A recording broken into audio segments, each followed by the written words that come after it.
To Be Like Jesus, written by Ellen G. White. A wonderful Savior is Jesus, my Lord, a wonderful Savior to me. He hideth my soul in the cleft of the rock, where rivers of pleasure I see. He hideth my soul in the cleft of the rock, that shadows a dry, thirsty land. He hideth my life in the depths of his love, and covers me there with his hand, and covers me there with his hand. The Day That God Made Holy. May 13th. Do soul-saving work on the Sabbath. I will make a mortal more rare than fine gold, a man more than the golden wedge of Ophir. Isaiah 13, verse 12. If it was right for David to satisfy his hunger by eating of the bread that had been set apart to the holy use, then it was right for the disciples to supply their needs by plucking the grains upon the sacred hours of the Sabbath.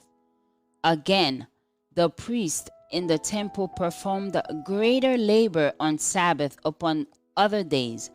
The same labor in secular business would be sinful, but the work of the priest was in the service of God. They were performing those rites that pointed to the redeeming power of Christ, and their labor was in harmony with the object of the Sabbath. But now Christ himself had come.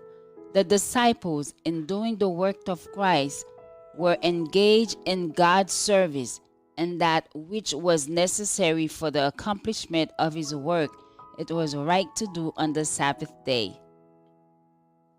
Christ would teach his disciples and his enemies that the service of God is first of all. The object of God's work in this world is the redemption of humankind.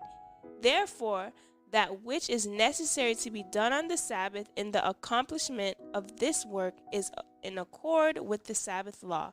Jesus then crowned his argument by declaring himself the Lord of the Sabbath, one above all question and above all law. This infinite judge acquits the disciples of blame, appealing to the very statutes they are accused of violating. Upon another Sabbath, as Jesus entered a synagogue, he saw there was a man who had a withered hand. The Pharisees watched him, eager to see what he would do. The Savior well knew that in healing on the Sabbath, he would be regarded as a transgressor. But he did not hesitate to break down the wall of traditional requirements that barricaded the Sabbath. Jesus bade the afflicted man stand forth and then asked, "Is it lawful to do good on the Sabbath day or to do evil, to save life or to kill?" It was a maxim among the Jews that a failure to do good when one had opportunity was to do evil. To neglect to save life was to kill. Thus, Jesus met the rabbi on their own ground, but they held their peace.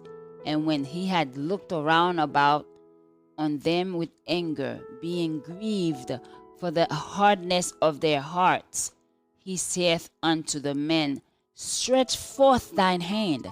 And he stretched it out, and his hand was restored, whole as the other.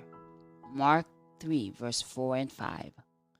A wonderful Savior is Jesus, my Lord. He taketh my burden away. He holdeth me up, and I shall not be moved. He giveth me strength as my day. He hideth my soul in the cleft of the rock, that shadows a dry, dry, thirsty land.